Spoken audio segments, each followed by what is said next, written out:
Don't let him find me. Annie pressed both hands together in front of her chest. She was trembling so badly that the paper grocery bag beside her knees began to crackle in the snow. Please, she whispered. Please, don't let him see me. William Hawthorne froze, one hand still resting on the open door of the black SUV. He looked down at the young black woman crouched behind his vehicle, then quickly scanned the parking lot. His eyes moved from the closed grocery store to the laundromat windows, from the rows of parked cars to the dark alley beside the hotel. Who? He asked, his voice lowering instinctively. Who are you talking about? Annie raised a shaking hand, palm facing downward, silently begging him not to speak loudly. Please, she said softly. Keep your voice down. William bent slightly, careful to keep enough distance so she would not feel cornered. All right, he said. I'm listening. There's a man, Annie said. Her words came out broken, as if each one had to force its way through the fear caught in her throat. He followed me from the store. At first I thought maybe I was wrong, but every time I stopped, he stopped too. When I crossed the empty lot, he crossed it too. William looked toward Monroe Market. The lights inside were still on, but the sign on the front door had been turned to closed. Near the far curb, a pickup truck sat still beneath a thin layer of snow, its windows dark. Beside the laundromat, a sedan was parked quietly, its windshield covered in frost. His driver, David Ross, stood near the open rear door of the SUV. David had broad shoulders, a silver beard, and the quiet stillness of an old soldier. His eyes had already begun sweeping the parking lot. Mr. Hawthorne? David said. William raised two fingers, signaling for him to wait. Annie startled at the sound of David's voice and quickly pulled the grocery bag closer. A can of chicken soup had rolled against the SUV's rear tire. A loaf of bread lay half outside its plastic bag. Cold medicine had fallen into the snow beside a few oranges, and a carton of milk dented at one corner. You were buying food? William asked. Annie nodded. For my mother. She's sick. I was just trying to get home. At that moment, William caught a flicker of movement near the far end of the lot. It might have been only a shadow crossing the laundromat window, or it might have been someone stepping back beside the old newspaper box. He reacted before he could think. His voice rose slightly. That man? He said, turning his head. Is that him over there? Annie's face went white. She reached out and gripped his sleeve with both hands. Don't say it so loud, she whispered, panic filling her voice. Please, sir. And don't let him find me. Don't let him know I'm here. William stopped at once. He lowered his voice. I'm sorry. I won't do that again. She held onto his sleeve for another second before slowly letting go. He was watching me inside the store, she said, near the medicine aisle. Then at the checkout. I tried to wait until someone else came out with me, but no one did. When I stepped outside, he was already near the newspaper box. This time, William followed her gaze more carefully. At first, the parking lot looked like any other empty parking lot. Faded white lines. A dirty pile of snow near the curb. A plastic shopping cart tipped over by the wind. Then he saw him. A man stepped out from beside the newspaper box. He was white, middle-aged, clean-shaven, wearing a dark wool coat and leather gloves. His hair was neatly combed back. He was looking straight toward the SUV, and William could not mistake the change on his face. He had seen Annie. Annie saw him too. She held her breath. The man began walking faster. Annie, he called, his voice so sweet it made the cold feel sharper. There you are, sweetheart. You scared me half to death. Annie immediately moved behind William before he could tell her to. Her fingers brushed the back of his coat. I don't know him, she whispered. I swear I don't know him. William straightened, naturally placing himself between Annie and the man without making a show of it. David moved a little closer to the car door, alert but silent. The man stepped into the yellow circle of the parking lot light and gave William an apologetic smile. I'm sorry, sir, he said. She panicked and ran off. I've been looking everywhere for her. Annie shook her head fiercely behind William. No, I didn't run away from home. I'm running away from you. The smile on the man's face did not change. Annie, don't do this in front of people. William studied him carefully. Who are you? The man seemed irritated by the question, but only for a moment. Marcus Vale, he said. I'm her father. No, you're not, Annie said at once. My father is dead. I don't know you. Marcus sighed, patient and sorrowful, as if he were used to carrying a private burden in public. That is exactly the problem, he said. She says things like that when she panics. I'm not panicking, Annie said. I'm scared. I already told you. I don't know you. Annie, Marcus said, his voice a little firmer. That's enough. William did not like the way he said those words. She says she doesn't know you, William said. Marcus shifted his gaze to him. The softness on his face began to crack. And who are you? William Hawthorne. A flash of recognition passed across Marcus's face. Not surprise. Calculation. He looked at the SUV, then at David, then back at William. Ah, Marcus said, still polite. So that explains the car. William said nothing. Marcus drew in a breath and gave a faint smile. Mr. Hawthorne, I respect your concern, but you have no right to stand between a father and his daughter. None at all. He is not my father, Annie said again. I don't know him. Marcus ignored her. This is a family matter. Do you understand? Or do men like you think every parking lot is another piece of land you can buy? David's jaw tightened, but William raised one hand slightly, signaling for him not to interfere. Marcus took another step closer. Tell me something.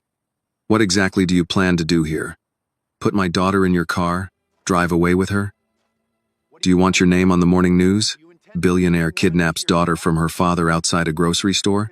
Annie spoke quietly from behind William. That isn't true. Marcus looked past William at her. Be quiet. William felt the words like a slap, even though they were not aimed at him. Marcus turned back to William. Maybe you're used to people stepping aside when they hear your name, but I am not your employee. I am her father. I am responsible for her.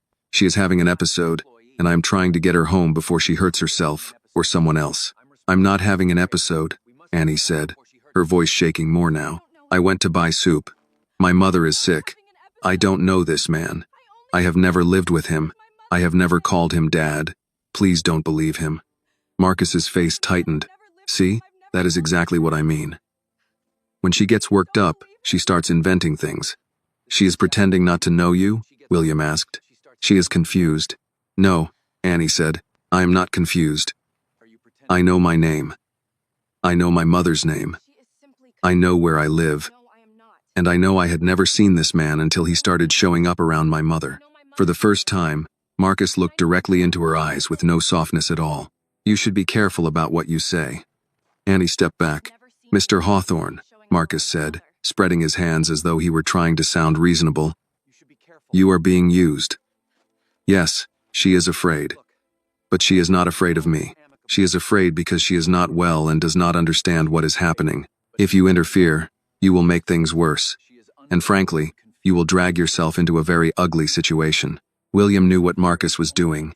He was threatening him. He looked at Annie. She was still standing behind him, one hand gripping the back of his coat, the other pressed over her mouth as if she were trying to hold back a sob. Her eyes were fixed on Marcus. Then William looked back at Marcus. For one tired moment, he almost chose caution. He moved half a step to the side. It was small, but Annie felt it. Her hand slipped from his coat. Marcus saw it and smiled. Not much. Just enough. There, Marcus said softly. There is no need to make this unpleasant. Annie stared at William, and her face changed. She backed away, shaking her head. No, she said. No, I will not go with him. Annie, Marcus warned. I don't know you, she said louder, even as tears began running down her face. I don't know you. I don't know you. Stop saying you're my father. Marcus realized people were watching, so he adjusted his tone immediately. Sweetheart, you're embarrassing yourself. I don't care, Annie said. Her hands were shaking, but this time she did not try to hide it. My mother's name is Angela Carter. My father's name was Robert Carter. He died when I was little. This man is not my father. He followed me from the store. He was following me before tonight. He is lying. William heard the names clearly. Angela Carter. Robert Carter. Marcus took another step toward her. Enough. Annie backed against the SUV. William looked at Marcus for a long moment. Then his voice dropped. Prove it. Marcus froze. What? You said you are her father, William said. Then prove it. Marcus blinked. I don't have to prove anything to you. You do if you want me to step aside. This has nothing to do with you. You made it my business when you followed her to my car. Marcus clenched his jaw. I told you. She ran. I followed because I am responsible for her. Then you should have some documentation, William said. A driver's license with the same address. Some form of identification. Her mother's contact number. A family photograph. Medical paperwork. Anything that proves you have the legal right to take her with you. Marcus stared at him, and for the first time, the confidence on his face flickered. Annie noticed it. So did David. William continued, his voice still calm. Do you know her full name? Of course I do. Say it. Marcus glanced at Annie. Annie Carter. That is not proof. Marcus's mouth tightened. William asked, what is her date of birth? Marcus turned his face away for half a second. Too long. What clinic did she run away from tonight? William asked. You said she isn't well. What clinic is treating her? Marcus's voice hardened. I don't appreciate being interrogated in a parking lot. I imagine you don't. I am her father, and yet you still have not given me a single piece of proof. Marcus reached into his coat pocket, then stopped. When his hand came out, it was empty. My wallet is in my truck. David, William said, keeping his eyes on Marcus. Where is his truck? David looked around. I don't see any truck nearby, sir. Marcus shifted his weight. It's parked close by. Then we will wait for the police to help you retrieve it. That was when Marcus's face changed. Not much, but enough for everyone to see. The sweet voice had carried him this far. But the papers, if he had any, were not ready. His story had holes in it, and William had found one wide enough to break it open. Annie whispered, he has nothing. Marcus snapped his eyes toward her. Shut up. William stepped fully in front of Annie again. This time, he stood firm. No, he said. She has proven more than you have. Marcus's nostrils flared. You have no idea what you are doing. William touched the small button on his Bluetooth earpiece without looking away. David, he said calmly. Call it in. Keep your voice low. Tell them we need an officer at the rear parking lot of the Mill Creek Grand Hotel. Possible stalking, possible false guardianship claim, and make sure dispatch knows that the young woman clearly states she does not know this man. Marcus's face hardened. You are going to regret this. William looked at Annie's groceries scattered across the snow, then back at Marcus. Maybe, he said, but living with regret is easier than handing a frightened person over to a man who cannot prove he has any right to take her. Annie let out a breath so small William almost did not hear it, but Marcus heard it, and his face changed again. The first patrol car arrived without its siren. Its tires rolled slowly into the rear parking lot, crunching over the thin layer of snow with a dry, brittle sound. The red and blue lights on the roof stayed off until the car stopped near the wall of the laundromat. William saw it. Marcus saw it too. David stood a few steps away from the SUV, his phone still in his hand. The police are here, sir. Annie moved closer to the SUV's rear door, but she did not get inside. William had told her no one would force her into the car, and she seemed to be holding on to that promise, like one last fragile thread. Both hands clutched at her coat, her fingers curled from the cold and fear. If Annie's fear touched your heart, please take a moment to like this video. Tell us in the comments where you are watching from and what you think William should do next. And if you believe stories like this deserve to be heard, don't forget to subscribe to the channel. A young officer stepped out of the patrol car. He was white, probably in his early 30s. His name tag read Reed. He looked at Marcus first, then at William. Only after that did he look at Annie. That order told William more than the officer probably meant to reveal. Good evening, Officer Reed said. Who called this in? I did, David answered. William added, at my request. Marcus raised both hands slightly, palms out. He stepped immediately into the role he had chosen. Officer, thank God. I'm very sorry you had to come out in this weather. My daughter is having a panic episode. I'm just trying to get her home before things get worse. Annie's head snapped up. I am not your daughter. Marcus turned to her with the tired patience of a man performing for an audience. Annie, sweetheart, don't start again. I'm not starting anything. I don't know you. Reed looked at Annie. Ma'am, I'll speak with you in a moment. Marcus heard that and smoothly stepped in. Her name is Annie Carter. She gets frightened and says things she doesn't mean. Her mother and I have been trying to deal with this for months. You and my mother are nothing to each other, Annie said. You don't have the right to say her name like that. Marcus sighed. Officer, you see what I mean. When she gets worked up, she denies family. I am her father. I know how this looks, but I am her father. No, Annie said louder. My father's name was Robert Carter. He is dead. This man is lying. Marcus did not even look embarrassed. That was her mother's first husband. Annie has always had a hard time accepting me. I never accepted you, because I never knew you. Reed raised one hand. All right, one at a time. William quietly watched the way Reed followed the performance. Marcus was good, not loud, not panicked, not overly angry. He was giving the officer a familiar picture to hold on to. A worried father, a troubled young woman, and a rich stranger making everything more complicated. Every time Annie denied him, Marcus turned that denial into another symptom. It was a clever trap, and William could see how many times that trap must have worked before. Reed turned to William. Sir, can you tell me what happened? William kept his voice calm. I found her crouched behind my vehicle. She said a man had followed her from the store and begged me not to let him find her. Mr.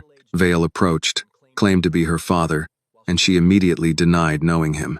Marcus let out a short laugh, restrained but edged with irritation. That is not accurate. She knows me. She is my daughter. She is upset. I don't know him, Annie said again. This time, she stepped half a pace out from behind William. Her voice trembled, but she faced Reed directly. My mother is Angela Carter. My father was Robert Carter. He died when I was little. This man is not my father. He followed me into the store, then followed me out here. I hid because I was afraid. Marcus shook his head. Annie, you are hurting yourself. I'm telling the truth. You are confused. I am not. Marcus turned back to Reed. Officer, I'm telling you, she is my daughter. I raised her as my own. Blood is not the only thing that makes a father. William caught the shift. A moment ago, Marcus had simply said he was her father. Now he was changing the language, creating room for what he could not prove. It seemed Reed heard it too. You said you are her father, Reed said. Are you her biological father? Marcus hesitated only slightly. I am the father in her life. That is not what I asked. Marcus pressed his lips together. No, not biologically. But I am responsible for her. Annie stared at him. You have never been responsible for me. Marcus's voice sharpened. That is enough, Annie. William took one small but deliberate step forward, planting himself more firmly between them. Don't speak to her that way. Marcus gave him a strained smile. There it is, the hero. Reed cut in. Mr. Vale, do you have any paperwork proving guardianship? Marcus reached into his coat. David shifted slightly. Reed immediately said, Sir, keep your hands where I can see them. Marcus paused, then slowly pulled out a folded paper. I have documentation. Not all of it, because I left in a hurry, but enough to show she has medical issues. William watched Marcus's hand. It was too steady.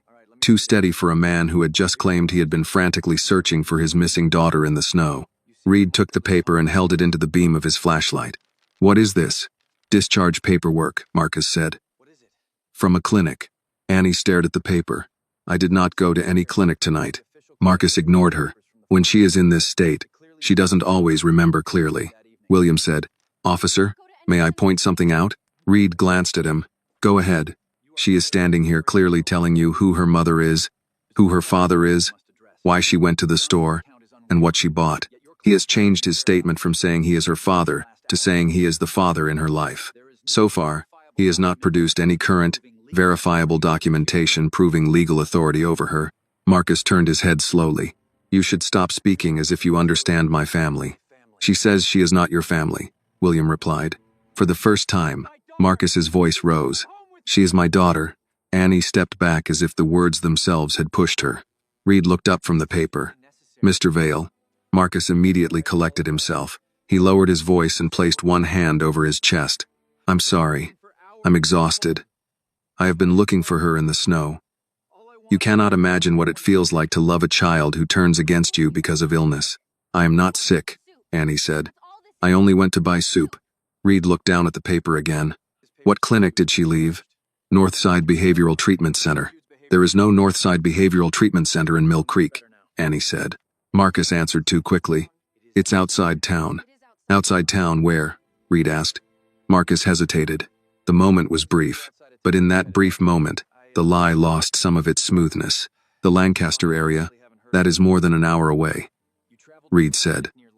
You mean she left a clinic near Lancaster, came to Mill Creek, bought groceries, and you happened to find her here? Marcus began to look irritated. This is more complicated than that. It isn't complicated, Annie said. I live here. I walked to the store. I have the receipt in my pocket. David said nothing. He bent down, picked up the torn grocery bag, and found the damp receipt stuck to the carton of milk. He handed it to William, and William handed it to Reed. Reed read it. Monroe Market, tonight, 7:46 p.m. I told you, Annie said softly.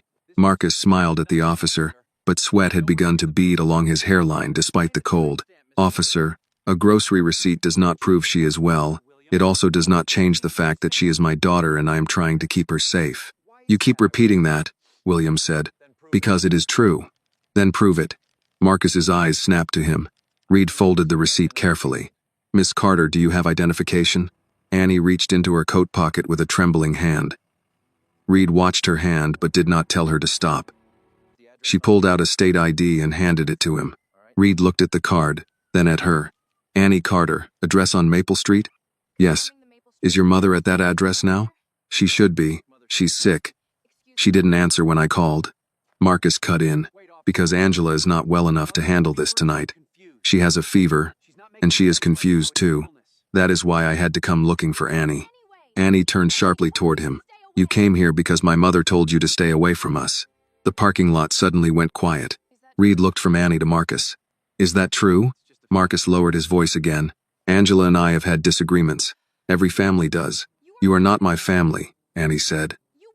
You wanted to be, but my mother said no. For the first time, Marcus's eyes changed in front of the officer. The mask did not disappear completely, but it opened just enough. His mouth tightened. His shoulders straightened. He no longer looked like a worried father. He looked like a man who had just been denied something he believed belonged to him. William saw Reed see it too. Reed handed Annie's ID back to her. Mr. Vale, do you have identification? Marcus handed him his driver's license. Reed read it, then looked toward the patrol car. I'm going to run both IDs and verify what I can. No one leaves until I'm finished. Marcus stiffened. Officer, she needs to come with me. No one is going anywhere yet. She is mentally unstable. She is standing right here, William said, and she has answered every question far more clearly than you have. Marcus glared at him. You think money makes you a judge? No, William said. But common sense still works in a parking lot. Reed looked at Annie. She was crying silently, but she was still standing. One hand rested on the open SUV door. She was not inside the car, not restrained, and not speaking incoherently. Then Reed looked at Marcus. The harder you push, the less it helps your case. Marcus's jaw twitched once. William removed his leather gloves and placed them in his coat pocket. He did it slowly, keeping both hands visible. Officer, he said, while you check the IDs, I would like my attorney on the phone. Not to interfere, only to make sure what she says is recorded accurately. Marcus gave a bitter smile. Of course. The billionaire brings in a lawyer. William looked at him. This young woman has told the truth. I am only making sure that truth does not get buried. Annie looked at William then. It was not quite trust yet, but it was the first fragile sign that trust might begin. Reed returned to his patrol car. The radio crackled as he opened the door. Marcus stood beneath the yellow light, no longer smiling. David remained beside the SUV. William stood between Annie and the man who still insisted he was her father, even after every word Annie had spoken denied it. A hard gust of wind swept through the parking lot and lifted the edge of the receipt in Reed's hand before he shut himself inside the patrol car. Annie spoke without raising her head. He'll make them believe him. William watched Marcus. Marcus was watching Annie too. Maybe he usually does, William said, but not before we ask the next question. Officer Reed sat inside his cruiser longer than anyone expected. Through the windshield, William could see the officer speaking into his radio, then looking down at the two IDs in his hand, then back toward the lot. The heater inside the patrol car had begun to fog the lower corners of the glass.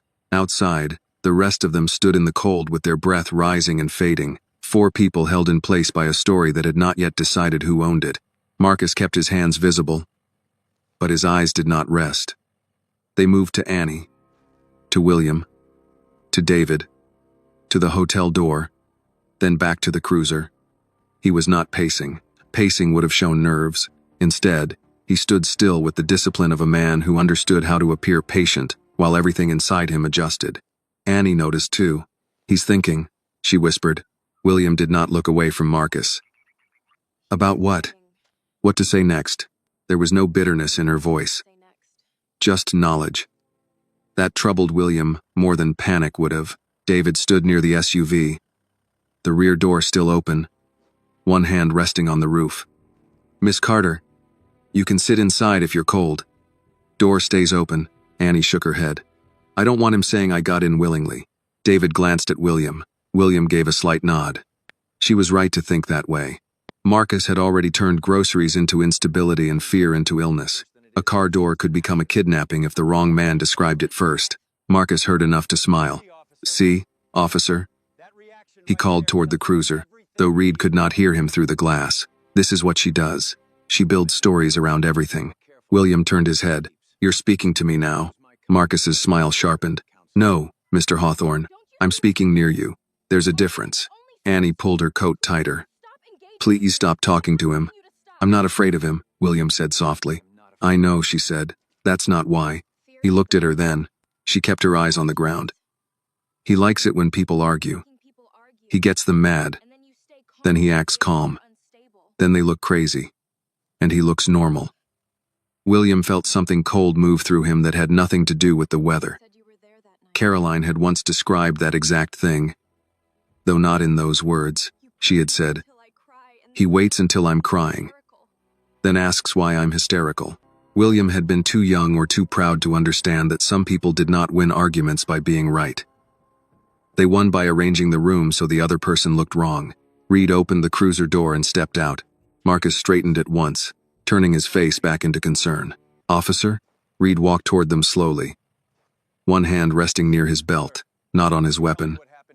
Mr. Vale, dispatch can't confirm any active clinic release under Annie Carter's name tonight. Marcus blinked once. That may be because of privacy rules. Medical facilities don't always give information over the phone. They also don't usually release patients and then lose track of them across county lines inside an hour. As I said, it's complicated. Reed looked at Annie. Miss Carter, your ID checks out. Maple Street address. No warrants. Nothing active. Annie gave a short nod, but relief did not reach her face. Reed turned back to Marcus. Your license checks out too. Marcus Vale. Lancaster address. William heard the location and filed it away. Lancaster was not Mill Creek. Not close enough for a man to simply be passing by the same store at the same hour. Unless there was a reason, Reed continued. I'm also not seeing anything tying you legally to Miss Carter. Marcus spread his hands. Because not every family situation fits neatly into a computer. No, Reed said. But guardianship usually does. Marcus's mouth tightened. I never said I had court guardianship. Annie's head snapped up. You said you were my father. I am the man who has been there for you. No, you're the man my mom told to leave us alone. Marcus turned on her. Your mother needed help before I came along. My mother works 12-hour shifts taking care of old people who don't have anybody else, Annie said. Her voice shook, but anger had given it a spine. She never needed you. For one clean second, the lot showed Marcus as he was. His face hardened, and the careful sadness vanished. You have no idea what your mother needed. William stepped slightly toward Annie, enough that Marcus's eyes came back to him. Reed saw it. Mr. Vale, I'm going to ask you to keep your voice down. Marcus inhaled, held it, then softened again. I'm sorry. I'm worried. She's a child to me. She's not a child, Reed said, and unless you can show legal authority, she is not required to go anywhere with you. That sentence changed the air. Annie looked at Reed as if she had not expected those words from someone in uniform. William saw the moment land in her, not as victory, but as the first inch of floor beneath her feet. Marcus saw it too, and hated it. You're making a mistake, he said to Reed. A serious one. When this goes bad, it won't be on me. What exactly do you think is going to go bad? William asked. Marcus turned to him. You still think this is about you? No, I think you wish it were. Men like you prefer fighting other men. It keeps you from answering the young woman standing 3 feet away. Marcus laughed once. Men like me? You don't know anything about me. I know you followed her from a store. I came after my daughter. You can't prove that. I don't owe you proof. You owe her distance. The words came out before William had planned them. Quiet, plain. They surprised Annie. They angered Marcus. They made Reed look at William with something closer to assessment than suspicion. Marcus stepped closer, and David moved at the same time. Reed lifted a hand. "Everybody stay where you are." Marcus stopped, but his eyes stayed on William. "You are very comfortable giving orders." "I've had practice," William said. "And maybe that works in your towers and hotels. But this is a town, Mr. Hawthorne. People here know when outsiders come in and start making trouble." William almost smiled, but there was no humor in it. "Interesting. A minute ago you were her father. Now I'm an outsider." Marcus's jaw flexed. Reed's radio crackled. He turned slightly, listened, then answered with a short code. His face changed as he listened to the reply. "Not much, but enough that William caught it." "What is it?" William asked. Reed did not answer him. He looked at Marcus. "Dispatch reached Mill Creek General. No record of Annie Carter being admitted or discharged today. They also checked Northside Behavioral. Closest facility by that name is not in Lancaster County, and they have no after-hours discharge matching what you described." Marcus's eyes narrowed. "Then someone gave you incomplete information." "Maybe," Reed said. "Or maybe you did." That was the first time the officer put weight on Marcus instead of Annie. Annie covered her mouth with one hand. She was not crying now. She was trying not to. William knew better than to call it over. Men like Marcus did not surrender because one lie failed. They reached for the next one. Sure enough, Marcus's face changed. He stopped playing tired father and became something else. "Insulted citizen. Officer Reed," he said, reading the nameplate. "I don't know how much experience you have with disturbed young people, but I know Annie. I know Angela. I know this family. You are letting a frightened girl and a rich man with a savior complex turn a medical emergency into a public scene." Reed's face reddened slightly, but he stayed measured. "And I'm asking you to provide proof. I told you, my wallet with more documents is in my truck." "Then where is your truck?" "Around the corner." "Which corner?" Marcus hesitated again. William saw it, and this time so did Annie. Her voice came out small but clear. "He didn't drive here. He was already outside when I came out." Reed looked at her. "You're sure?" "Yes. He was standing near the newspaper box, like he was waiting." Marcus pointed at her. "That is a lie." "Don't point at her," David said. It was the first full sentence David had spoken since the officer arrived. His voice was low, rough, and older than the snow around them. Marcus lowered his hand, but slowly, as if doing so were a favor. Reed looked toward the grocery store, then the corner, then Marcus. "Mr. Vale, I'm going to ask you to stand by my cruiser." Marcus did not move. "Am I being detained?" "You're being separated while I sort this out." "On what grounds?" "On the grounds that the woman you claim is your daughter says she doesn't know you. Your medical story isn't checking out, and you keep insisting on taking her somewhere." Marcus smiled without warmth. "Careful, officer. You're letting him lead you." Reed glanced at William. "Mr. Hawthorne isn't the one whose story keeps changing." Marcus held Reed's stare for 2 seconds, then walked toward the cruiser. Not defeated, rearranging. William could feel it. So could Annie. Because she whispered, "He's not done." "No," William said, "he isn't." Reed came back to them, lowering his voice. "Miss Carter, is there someone I can call for you besides your mother?" Annie shook her head. "It's just us." "Try her again." Annie pulled out her phone. Her fingers trembled so much she misdialed the first time. On the second try, the call rang and rang, then went to voicemail. Annie closed her eyes. "Mom, it's me. I'm okay. I'm with police. Please call me. Please." She ended the call and looked smaller after it, as if the unanswered phone had taken something from her. William looked at the soup can in the torn bag. The cold medicine. The oranges. A sick mother at home. A daughter trying to return. A man from another city insisting he owned the route between them. He turned to Reed. "Officer, can you send someone to the Maple Street address for a welfare check?" Reed nodded. "I can request it." Marcus, from near the cruiser, called out, "That won't be necessary. Angela doesn't need strangers at her door." Annie stiffened. William looked at Marcus across the lot. That sounded less like concern than fear. Marcus smiled again, but now it was thin enough to cut. Reed spoke into his radio. The request went out into the cold night, toward Maple Street, toward the small house where Angela Carter was not answering her phone.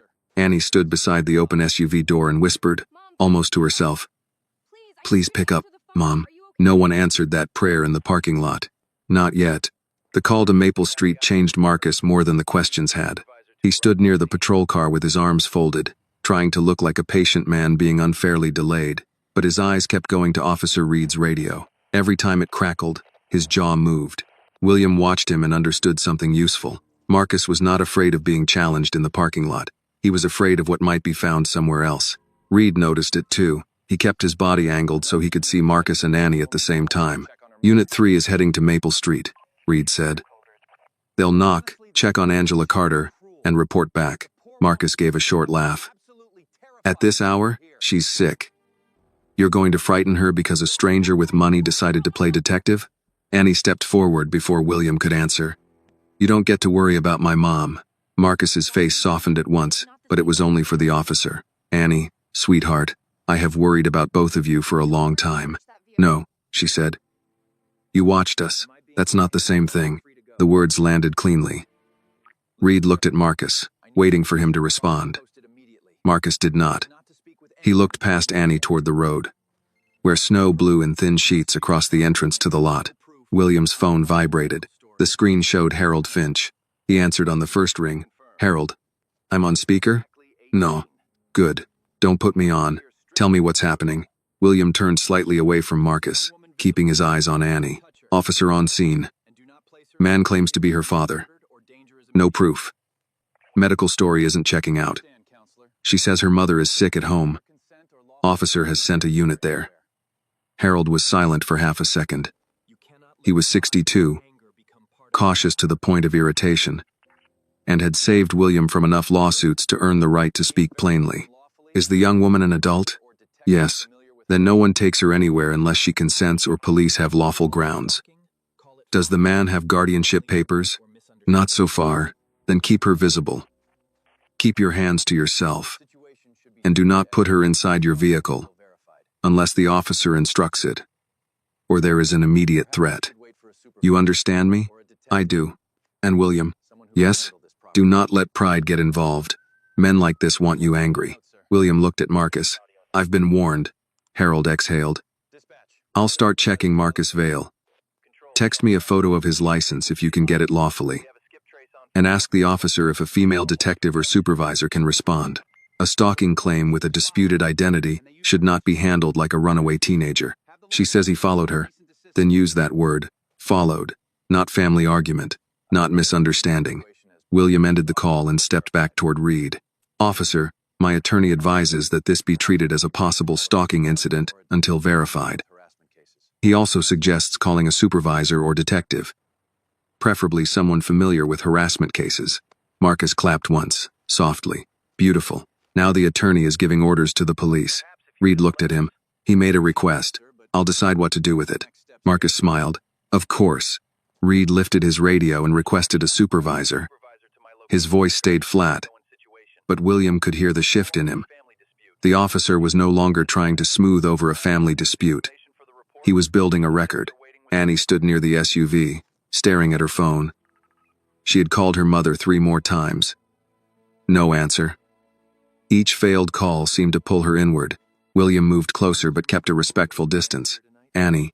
She looked up. "Does your mother know this man is here tonight?" "No. I didn't tell her at first. She was sick, and I didn't want to scare her." "Has he been to your house?" Her eyes flicked to Marcus. "Yes." Marcus spoke from near the cruiser. "I've brought groceries. I've helped when Angela needed it." "You sat outside," Annie said. "Sometimes for an hour, sometimes more. That's absurd. You parked across the street with your lights off." Marcus's mouth tightened. "You're repeating things your mother put in your head." Annie's voice cracked. "My mother told you no." That was the second time she said it, and the second time Marcus's control thinned. Reed noticed again. "Mr. Vale, stay by the cruiser." "I am by the cruiser." "Then stay quiet unless I ask you something." Marcus looked at him as if he had just been insulted in his own home. Still, he said nothing. A gust of wind cut through the lot. Annie shivered. David reached into the SUV and pulled out a folded wool blanket from the emergency kit. "Miss Carter," he said, "I'm going to set this on the open door. You can take it if you want." He did exactly that. placing it over the edge of the door and stepping back. Annie looked at the blanket, then at William, as if asking whether accepting it would be used against her. William understood. Your choice. After a moment, she took it and wrapped it around her shoulders. Her hands disappeared into the gray wool. She looked young then, not because of her age, but because fear had stripped away the everyday armor people used to move through the world. Reed's radio crackled. Unit 3 to Reed. Reed answered at once. Go ahead. The voice came through with static. At Maple Street address. Lights on inside. Female resident located. Angela Carter. She's conscious, feverish. Says daughter went to buy food and hasn't returned. She is asking if Annie is safe. Annie covered her mouth. Mom. Reed looked at her. She's safe enough to speak? Affirmative. She states Marcus Vale is not family. Repeating, not family. She says he has been told to stay away from her and her daughter. The lot went silent, except for the engine of the cruiser. Marcus closed his eyes briefly, then opened them with a new expression already forming. She's ill. She doesn't understand what she's saying. Reed turned toward him. That's your answer to everyone who contradicts you? Marcus did not reply. Annie's knees seemed to loosen. William reached out, stopped before touching her, and asked, Are you all right? She nodded, but tears slid down her face. She knows. She knows I didn't just disappear. Reed spoke into the radio. Can Angela Carter come to the scene? Static. Then the reply. She insists on coming. We advised medical attention. She refused. Neighbor is driving her. Annie shook her head. She's too sick. She wants to see you, Reed said. Marcus stepped away from the cruiser. Officer, that is a terrible idea. Angela is emotional. You'll make this worse. Reed's hand moved slightly toward his belt. I told you to stay put. Marcus stopped, but the mask was gone now. You people have no idea what you're interfering with. William looked at him. There it is. Marcus turned. What? The first honest thing you've said tonight.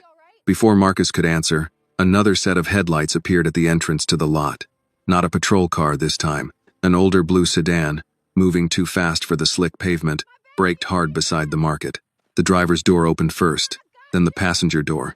Angela Carter stepped out into the snow-wearing house slippers, a winter coat thrown over pajamas, and the exhausted face of a mother who had spent the last 20 minutes imagining the worst thing in the world. Annie, she called. Annie ran before anyone could stop her. William watched mother and daughter meet under the parking lot light, Annie folding into Angela's arms, Angela holding her as if the cold, the police, the billionaire, and the man by the cruiser had all vanished. Then Angela lifted her head and saw Marcus. Her face changed. Not with surprise, but with a weariness so old it looked carved into her. You, she said. Marcus's voice became soft again. Angela. I was only trying to help. Angela kept one arm around Annie and looked at Officer Reed. That man is not her father. He is not her family. And if he told you different, he lied. William heard the force beneath her fevered voice and knew the night had entered a different room. Marcus could no longer speak about Angela, as if she were absent. She was here now. And she was looking straight at him. Angela Carter did not look like a woman ready for a fight. She looked sick.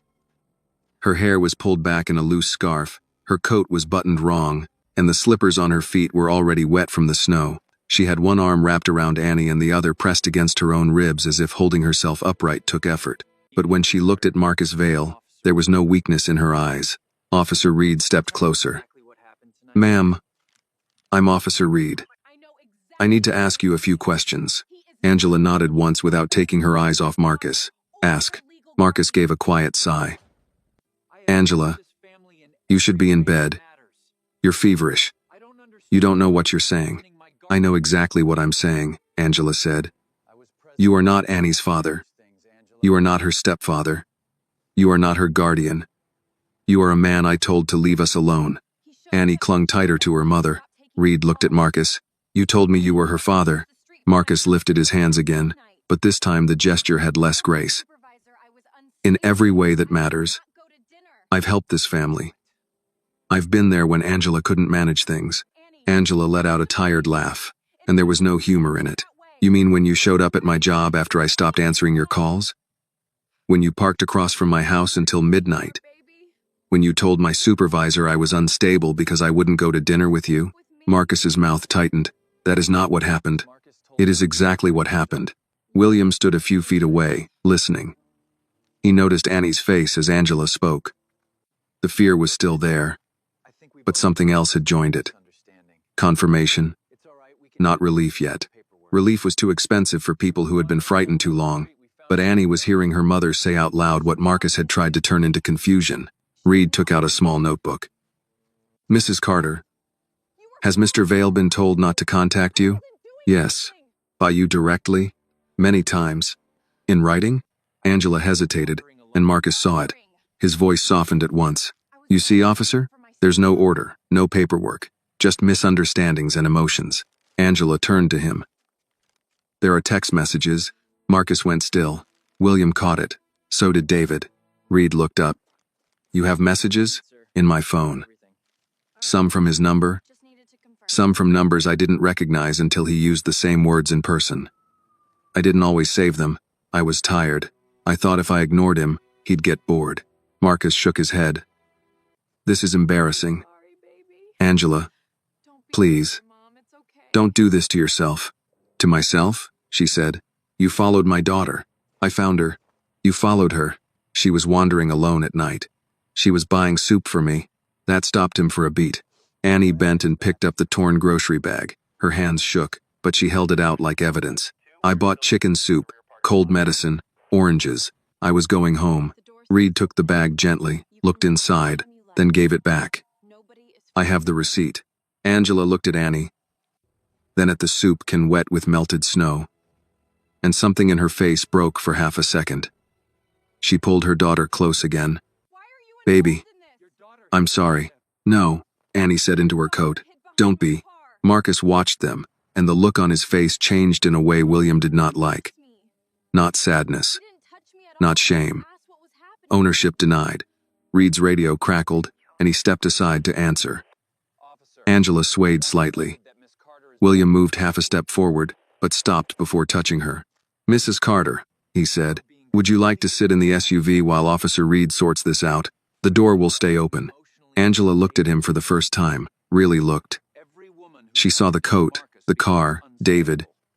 The sort of money that usually arrived with control attached. Suspicion crossed her face because life had taught her to put it there. Who are you? She asked. William Hawthorne. Recognition flickered, but she did not look impressed. And why are you involved? Your daughter hid behind my car. Angela's eyes went to Annie. Annie said, he didn't make me get in. He didn't touch me. He asked who I was talking about. I told him.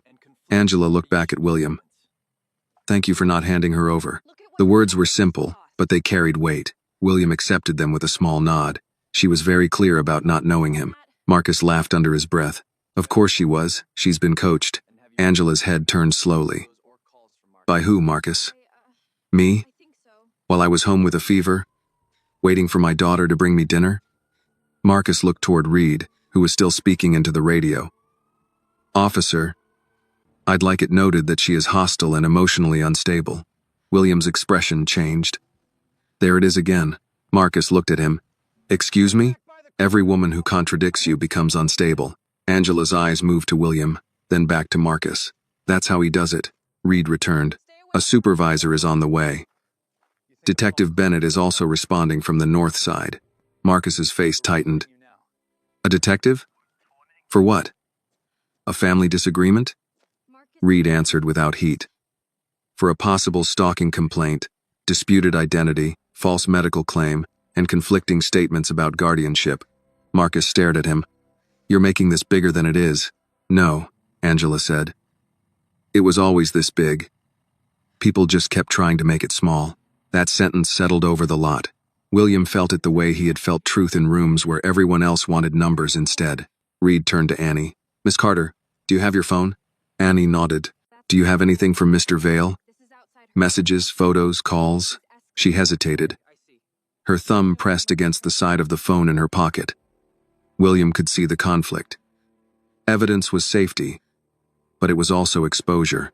Once she opened that phone, the private fear became public record. Angela touched Annie's cheek. Only what you're ready to show, Annie whispered. What if he says I made it up? Then we show them what he wrote, Angela said. Marcus stepped forward. Annie, think very carefully. David moved before William had to speak. He did not touch Marcus. He simply placed himself in the space between Marcus and the Carters. Reed's voice hardened. Mr. Vale, back by the cruiser. Now. Marcus looked at David. Annie pulled out her phone. The screen lit her face pale blue. Her fingers trembled as she unlocked it. There are numbers I blocked, she said. He kept changing them. Reed moved closer but gave her space. Take your time. Annie opened a thread with no contact name, only a phone number. The first message on the screen was short. Tell your mother I'm done being ignored. Angela closed her eyes. Annie scrolled. She doesn't get to shut me out. Then another. If she won't answer me, maybe she'll answer for you. Reed's face changed. William felt David go still beside him. Marcus spoke quickly from the cruiser. Anyone can send a text. Annie looked up. There's more. She opened her photos. One image showed Marcus's car across the street from their house, half hidden beneath a maple tree. Another showed him outside the side entrance of Angela's workplace. A third showed the reflection of his face in the grocery store window behind Annie's own faint reflection. Reed took a slow breath. Miss Carter, I'm going to need these preserved. Marcus's voice sharpened. This is ridiculous. Annie flinched, but she did not close the phone. Then she opened an audio file. I recorded this last week. Angela's hand found Annie's shoulder. The recording began with wind and traffic. Then Marcus's voice, close and low. Your mother needs to stop pretending she can keep me outside her life. I was good to her. I can be good to both of you, but she has to learn. The parking lot seemed to shrink around the sound. Reed looked at Marcus. Is that your voice? Marcus said nothing. The lights of another vehicle turned into the lot, slower this time. An unmarked sedan, dark blue, with a dashboard light that flashed once before going still. Officer Reed looked relieved for the first time that night. A woman stepped out, mid-40s, in a plain coat, badge clipped at her belt. She took in Marcus by the cruiser, Angela holding Annie, William near the SUV, David standing watch, and the groceries melting into the snow. I'm Detective Bennett, she said. Somebody start at the beginning. Annie looked at William, then at her mother. For the first time all night, she did not hide behind anyone when she spoke. He followed me from the store, she said. And he is not my father. Detective Bennett did not ask Annie to repeat herself right away. She looked first at Officer Reed. Has anyone been searched? No, Reed said. No weapons visible. Mr. Vale was asked to remain by the cruiser. Miss Carter has been cooperative. Mrs. Carter arrived from Maple Street. Mr. Hawthorne was the reporting party. Bennett nodded, then turned to Marcus. Mr. Vale, keep your hands where I can see them. Marcus gave her a wounded look. Detective, I'm the one who's been trying to prevent a situation. I heard you the first time, Bennett said, though he had not spoken to her yet. People who are trying to prevent situations usually tell me that early. William almost smiled. He did not. Marcus noticed anyway. Bennett moved to Annie and Angela, stopping a few feet away. She did not crowd them. Annie Carter? Annie nodded. I'm Laura Bennett. I'm going to ask questions, but you can take a breath before you answer. You're not in trouble. Annie looked at Officer Reed as if checking whether that statement could be trusted. Reed gave a small nod. Angela's hand stayed on her daughter's shoulder. Bennett pointed toward the phone in Annie's hand. Officer Reed said you have messages and photos. Before I look at them, I need to ask. Is this your phone? Yes. Do you consent to show me what you showed Officer Reed? Yes. Do you understand I may need to preserve the evidence? Annie swallowed. Does that mean you take my phone? Maybe for a short time? Maybe we copy the relevant material another way. I'll explain before anything happens. That answer seemed to matter. Annie nodded and handed over the phone. Marcus spoke from near the cruiser. Detective, I object to a stranger's phone being treated as evidence without context. Bennett did not look up. Are you her attorney? No. Then you don't object. You comment. David coughed once into his glove. William kept his eyes on Marcus. Bennett scrolled slowly, reading the messages. Her face did not give much away. She opened the photos, then the audio file. Marcus's recorded voice came through again, thinner from the phone speaker but clear enough. Your mother needs to stop pretending she can keep me outside her life. Angela looked away. Bennett stopped the recording. Mr. Vale, is that you? Marcus lifted his chin. It sounds like me, but recordings can be edited. Did you send these messages? I don't recognize that number. Did you tell Annie Carter that her mother would answer for her? No. Did you follow her from Monroe's Market tonight? I followed my daughter because she was not safe. Bennett looked up then. Your daughter? Marcus held her stare. Yes. Annie's voice cut through the cold. I am not your daughter. Bennett turned slightly toward her. I heard you. Marcus pressed on, as if repeating the lie could make it solid. I have been in her life. Angela knows that. Annie is upset. This is what happens. She turns everything into an attack. Angela laughed once, weak from fever but sharp enough. You were never in our life, Marcus. You kept trying to get in after I told you no.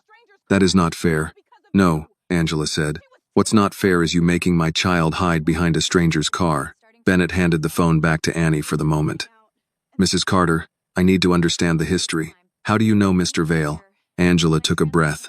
It made her cough. Annie tried to steady her, but Angela shook her head. I worked at St. Agnes, home care, then part-time at the hospital. Marcus was security. He started walking me to my car. At first, I thought he was being kind. Then he started waiting when I didn't ask him. He brought coffee I never asked for. He found out where I lived. Marcus looked at Bennett. I was concerned for her safety. Angela ignored him. I told him I wasn't interested. He said I was just scared because I'd been alone too long. I told him no again. After that, he changed. He would call from blocked numbers. He'd show up at the grocery store, at church, outside patients' houses when I worked late. Bennett wrote without interrupting. Did you report it? Yes. Once at St. Agnes. Once here. The hospital moved him quietly. The local report didn't go anywhere. Why not? Angela glanced at Marcus, then down at the snow. Because he never hit me. Because he smiled. Because he said I misunderstood. Because I'm a tired black woman with bills. And he knew how to sound reasonable. No one spoke for a moment. William looked at Officer Reed. The young officer did not look away, but the color had risen in his face. There were lessons a man could learn only when he stood close enough to see the cost of his assumptions. Bennett's voice stayed calm. Did Mr. Vale ever have legal guardianship of Annie? No. Did he ever live with you? No. Did you ever give him permission to pick Annie up, transport her, or make medical decisions for her? Never. Bennett turned to Marcus. Do you have any document that contradicts what Mrs. Carter just said? Marcus's eyes moved from Bennett to Reed to William. Not on me. You told Officer Reed you had a discharge note. I showed him what I had. A discharge note from a clinic that cannot be verified. The officer made one call. I'll make more than one, Bennett said. That isn't your biggest problem. Marcus's voice lowered. And what is? You claimed to be her father. Then you admitted you weren't biological. Then you implied some kind of responsibility. Now the mother says you had none. That is a lot of movement in one story. Marcus smiled coldly. Stories move when people interrupt them. Bennett held his gaze. Truth usually doesn't. Annie's phone buzzed in her hand. She looked down and went still. Angela saw her face. What is it? Annie turned the screen toward Bennett. A new text had arrived from an unknown number. You should have stayed quiet. Angela whispered. Oh my God. Marcus frowned too quickly. That could be anyone. Bennett looked at him. Your phone. What? Take your phone out.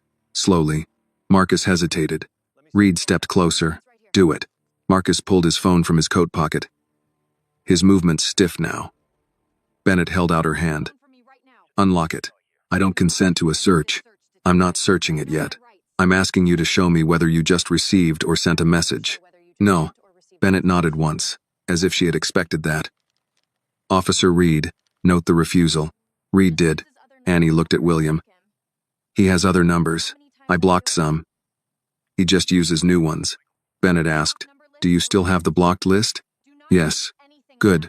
Don't delete anything. Marcus shifted toward the curb. David's eyes narrowed. Mr. Vale, Bennett said. Where are you going?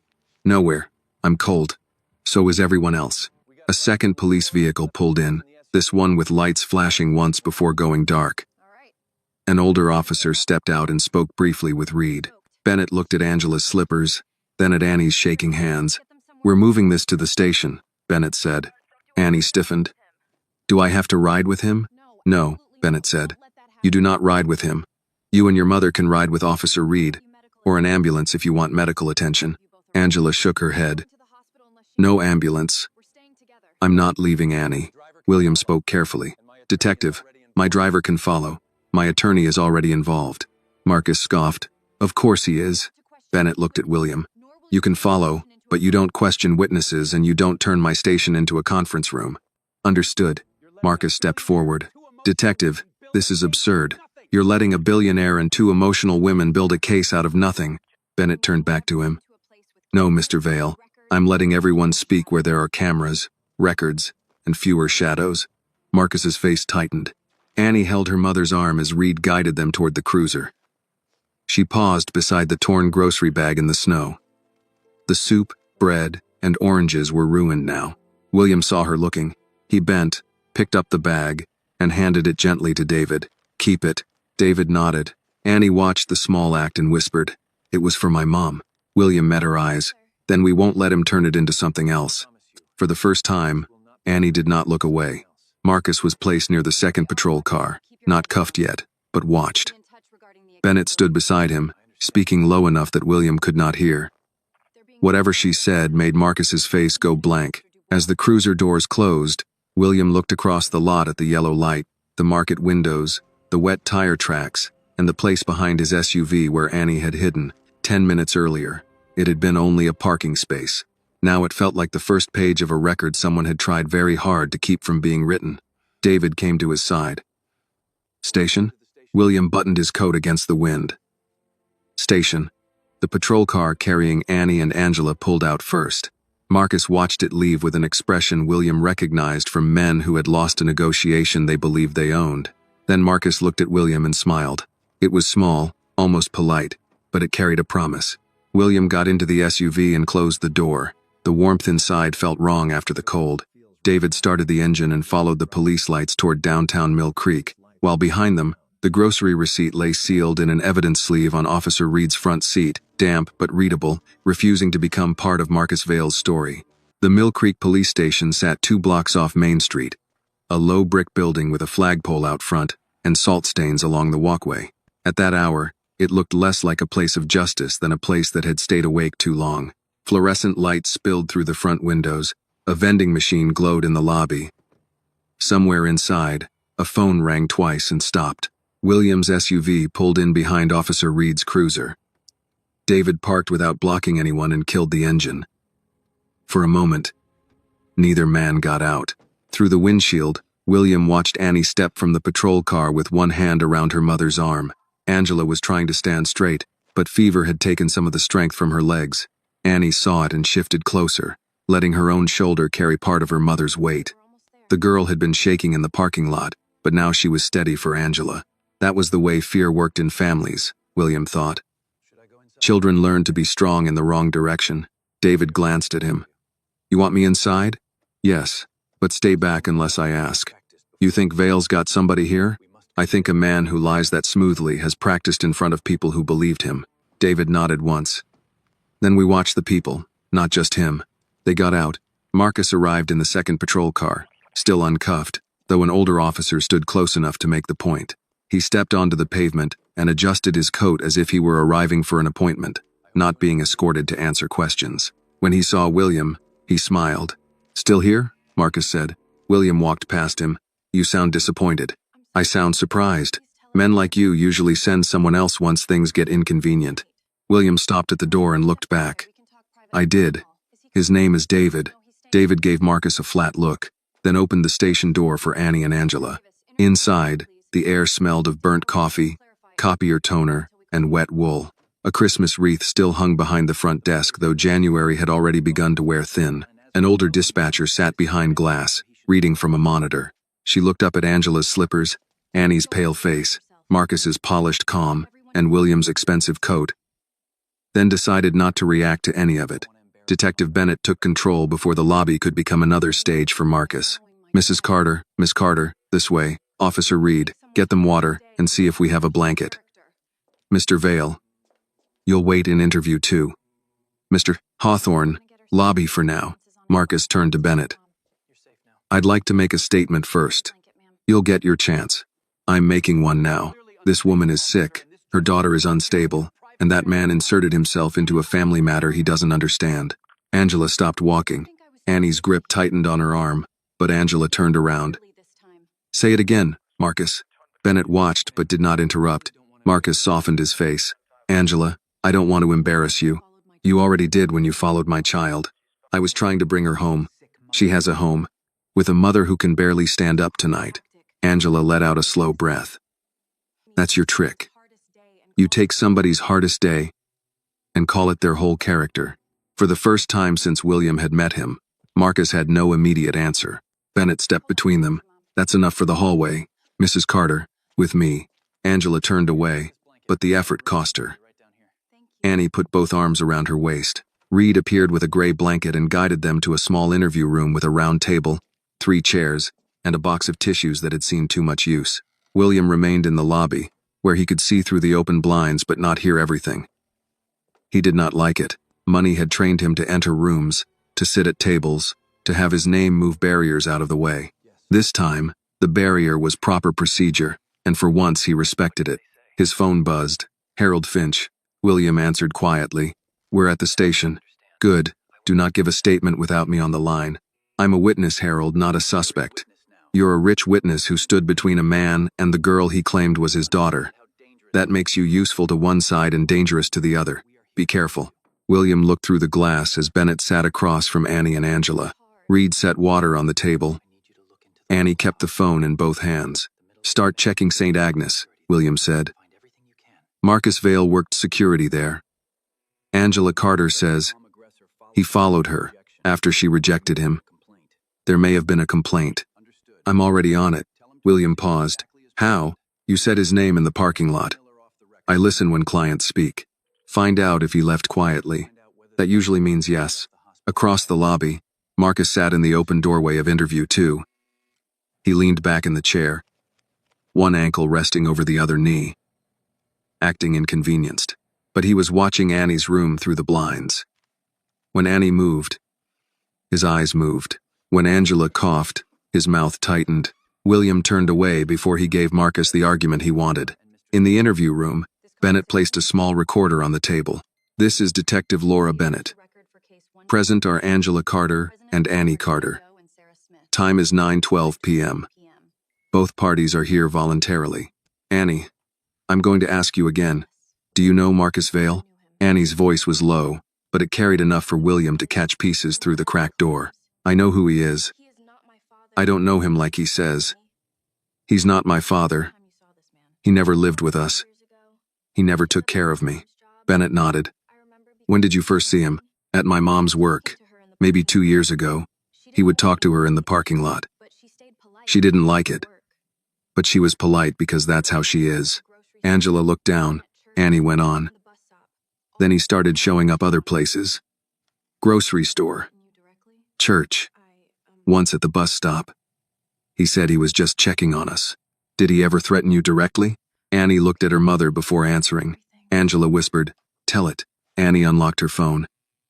Not always directly. He would say things like, "Your mother makes bad choices," or, "You and I may have to talk if she keeps ignoring me." Last week, he told me my mom would learn faster if I stopped protecting her. Bennett's pen paused. Stopped protecting her? Annie nodded. He thinks I'm the reason she won't see him. Angela closed her eyes. Baby, it's true, Annie said. He told me once that if I went away to school, she'd finally understand she was alone. The words came out plain, without drama, which made them worse. Bennett asked, "Did you save that message?" "No, it was in person, outside the pharmacy." Angela put a hand over Annie's. "I didn't know that one. I didn't want you scared." Angela's face folded with pain. But she kept herself together. "I'm your mother. You don't have to protect me from what hurts you." Annie looked at the table. "I know. I just didn't want him to win." In the lobby, William felt the old ache of Caroline again.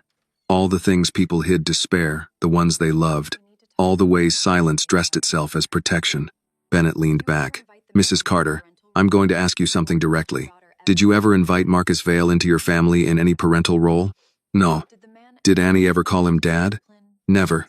Did Marcus ever have permission to discipline, transport, supervise, or make decisions for Annie? No, Bennett wrote. Did he ever claim otherwise before tonight? Angela's mouth tightened. Once. To a neighbor. He said he was practically family. I corrected him. After that, he got colder. A knock came at the room door. Reed stepped in and handed Bennett a printed sheet. Bennett read it, then looked through the blinds toward Marcus. Her expression did not change, but William saw the stillness settle over her. She came out of the room and closed the door behind her. Mr. Hawthorne, William stood. Detective, you said your attorney is checking St. Agnes. Yes. I have a preliminary return. Marcus Vale left St. Agnes after an internal complaint involving unwanted contact with an employee. The employee name is redacted in the initial response, but the timing matches Mrs. Carter's account. Marcus rose from his chair. That is confidential employment information. Bennett turned. You heard that from across the hall? Marcus realized the mistake too late. William said nothing. Bennett looked at him. Sit down, Mr. Vale. Marcus did not sit. You're letting them poison this before I've even spoken. You'll speak. When? When I'm done listening to the people you followed. The lobby went quiet. Even the dispatcher looked up. Marcus's face hardened. You have no proof I followed anyone. The station phone rang again. The dispatcher answered, listened, then called out, Detective Bennett? Monroe's market manager is on line 2. Says she has security footage from tonight. Annie heard the words through the door. William saw her lift her head. Marcus heard them too. For the first time all night, he looked afraid. Not of the police station, not of William, not even of Angela's words, but of a camera that had watched without being charmed. Bennett walked to the desk. Transfer it to my office. Then she looked back at Marcus. Now would be a good time to stop calling this a family matter. Marcus sat down slowly. William stayed where he was, hands at his sides. While inside the interview room, Annie held her mother's hand and waited for the silent witness from the grocery store to speak. Detective Bennett did not play the footage in the lobby. She took the call in her office, wrote down the manager's name, then asked Officer Reed to bring Annie and Angela into the small conference room beside the records desk. It had an old television mounted in one corner, a long table with coffee rings in the finish, and a wall calendar from a local tire shop. The room looked ordinary enough to make terrible things feel even more out of place. William stood near the doorway until Bennett looked at him. You're a witness, she said. You can watch from there. Don't speak unless I ask. William nodded. Understood. Marcus sat at the far end of the table with another officer beside him. He had not been handcuffed, but no one was pretending he was free to wander anymore. His coat was open now, his gloves lying on the table, his hands folded with care. The performance had changed. He was no longer the worried father. Now he was the wronged man waiting for the truth to correct everyone else. Annie sat beside Angela. The blanket David had given her was still around her shoulders. Angela's fever had put a sheen on her face, but she refused to leave. When Reed offered to call an ambulance again, she said, After my daughter is safe. He did not argue.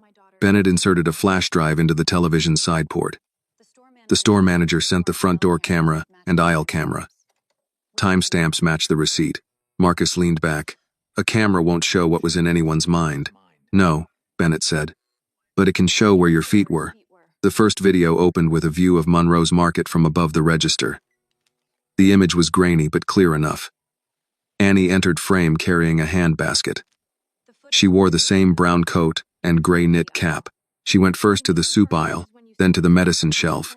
A few seconds later, Marcus appeared near the end of the aisle. Annie did not see him at first. She picked up a bottle of cold medicine and turned it over to read the label.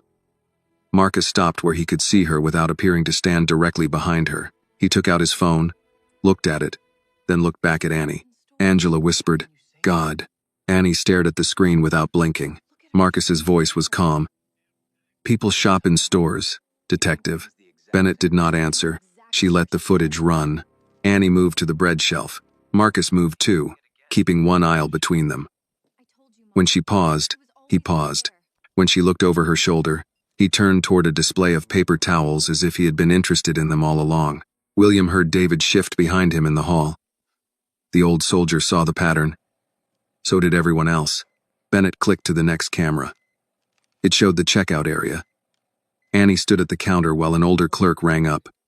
Soup, bread, medicine, oranges, and milk. Marcus appeared near the newspaper rack inside the door. He did not buy anything. He did not pick anything up. He stood with his hands in his pockets and watched the reflection of Annie in the glass. Reed said quietly, "You told us you found her outside." Marcus's eyes stayed on the screen. "I saw her inside and became concerned. Because she was buying groceries? Because she wasn't supposed to be alone." Annie turned toward him. "According to who?" Marcus did not look at her. "According to common sense." Angela's voice was low. "No, according to you." The final clip came from the front entrance. Annie walked out first, holding 2 bags. The wind pushed snow across the sidewalk. She moved quickly, head down. Behind her, inside the store, Marcus waited 3 seconds, then followed. Not toward a car, not toward the road, toward Annie. The camera showed her pause near the edge of the lot. She looked back. Marcus slowed and turned his head away, pretending to check the street. Annie walked faster. Marcus followed faster. Bennett froze the frame. No one spoke. The frozen image held Annie mid-step, one paper bag against her hip. Her face turned toward the dark lot. Marcus was 30 feet behind her, angled in the same direction. It was not a family scene. It was not a medical emergency. It was pursuit. Bennett looked at Marcus. "Explain that." Marcus rubbed his thumb along the side of one folded hand. "I already did. I followed because I was concerned. Why not call her mother? She wasn't answering. Why not call police? I didn't want to embarrass them." Angela laughed once, and it turned into a cough. Annie reached for her. Bennett waited until Angela could breathe again. "Mrs. Carter, had you asked Mr. Vale to watch Annie tonight?" "No." "Had you told him Annie was going to the store?" "No."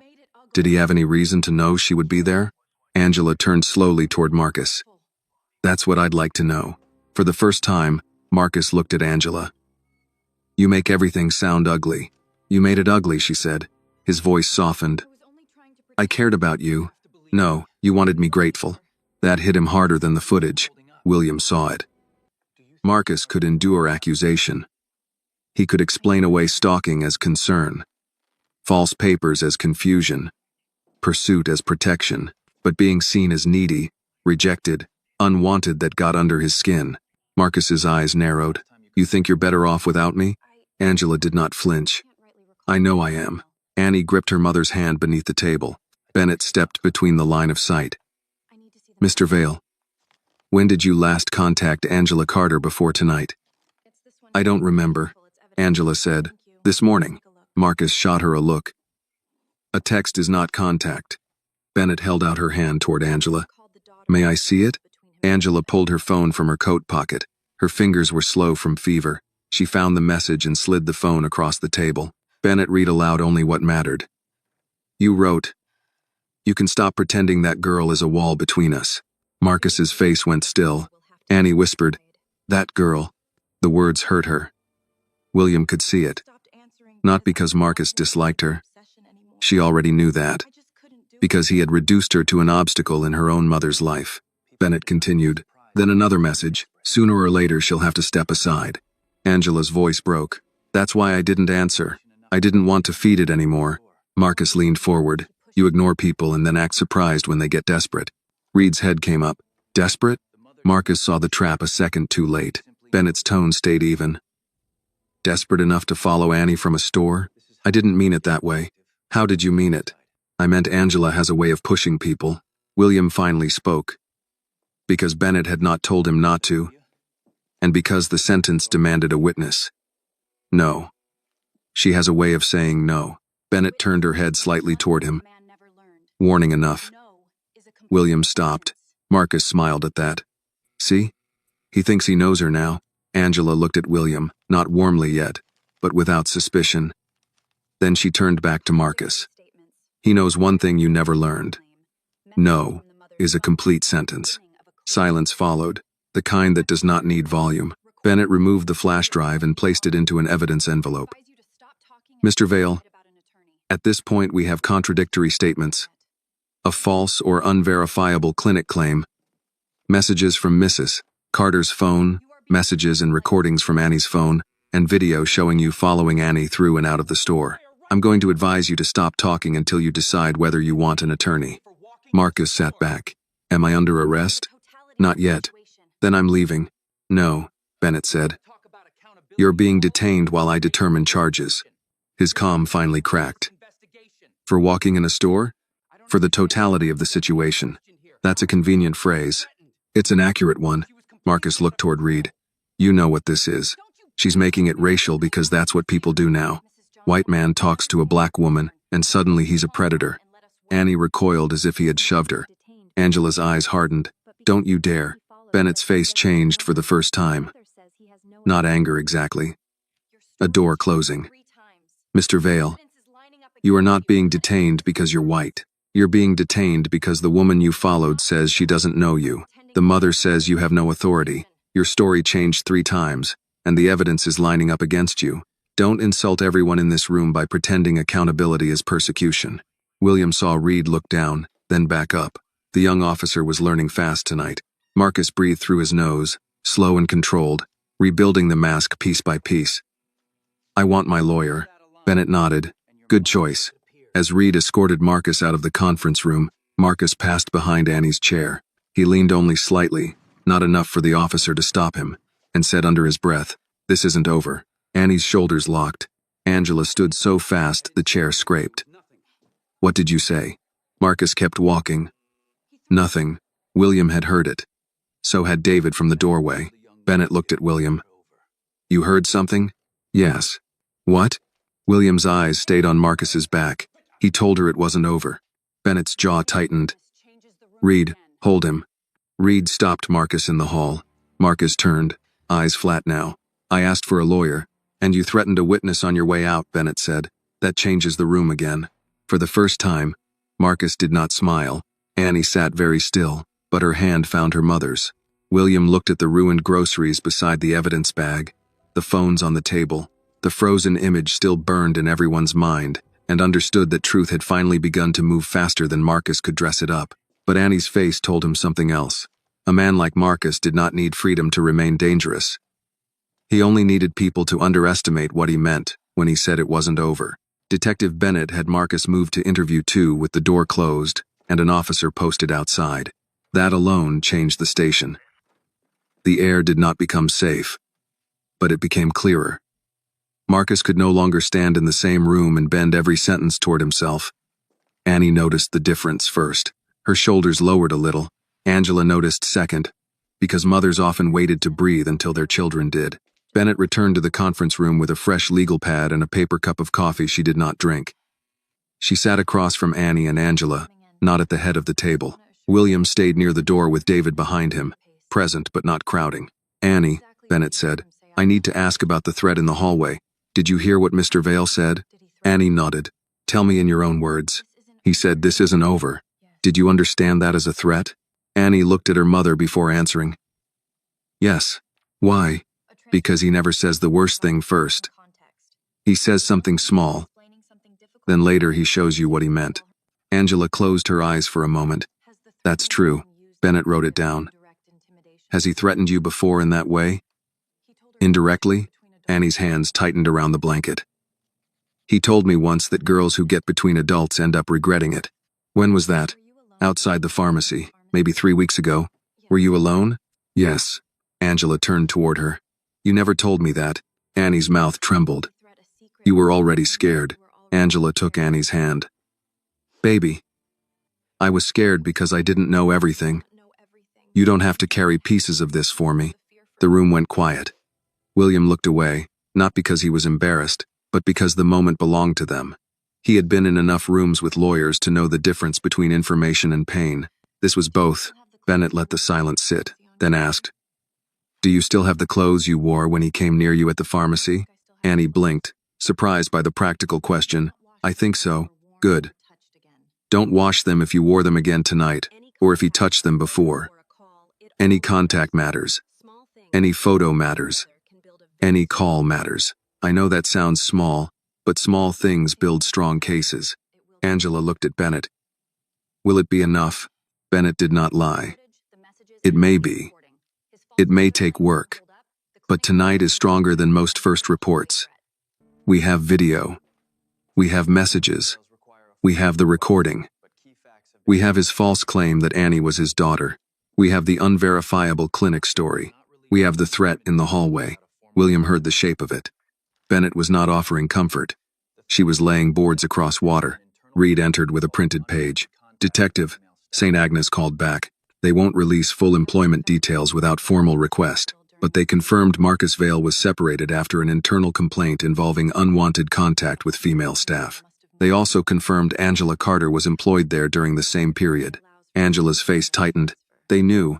Bennett looked at her. Yes. They moved him out quietly, didn't they? They didn't say that. Angela gave a tired, bitter smile. They didn't have to. William felt the line hit him harder than expected. Institutions rarely confessed. They arranged words until no one could point to the body under the carpet. His phone buzzed again. Harold. William stepped just outside the room. What do you have? Harold's voice was low and clipped. Marcus Vale. Former hospital security supervisor at St. Agnes. Left after a confidential settlement. Before that, worked private security in Lancaster. No felony record. 2 harassment complaints that never became charges. 1 civil restraining petition dismissed when the petitioner failed to appear. Failed to appear? Common ending when people get scared. William looked through the glass at Angela and Annie. Anything connecting him to Angela after St. Agnes? I'm working on it. One more thing. He filed a complaint against Angela with her home care agency last year. Claimed she was emotionally unstable and neglecting work duties. William's eyes narrowed. Was it investigated? Closed as unsubstantiated, but it stayed in her employment file. Of course it did. Harold paused. William, this man knows how to leave stains without leaving fingerprints. William looked toward interview 2. Then we make sure tonight leaves fingerprints. He ended the call and returned to the conference room. Bennett looked up. Anything relevant? My attorney found prior complaints and a workplace complaint Marcus filed against Mrs. Carter last year. He says it was closed as unsubstantiated but remained in her employment file. Angela's face changed. That was him? You didn't know? She shook her head. My supervisor said a family member raised concerns. I told her I had no family member who would do that. She wouldn't give me a name. Annie whispered. He was trying to get you fired. Angela put a hand to her forehead. Fever and memory hit together. That was the month they cut my hours. Bennett wrote faster now. Mrs. Carter, we'll need your employer's information. Angela nodded. I'll give it. From down the hall came Marcus's voice, muffled through the door but angry enough to carry. I said I want my lawyer. I don't answer anything else. Bennett did not react. Good. He finally took advice. Reed leaned in. Detective, what are we holding him on?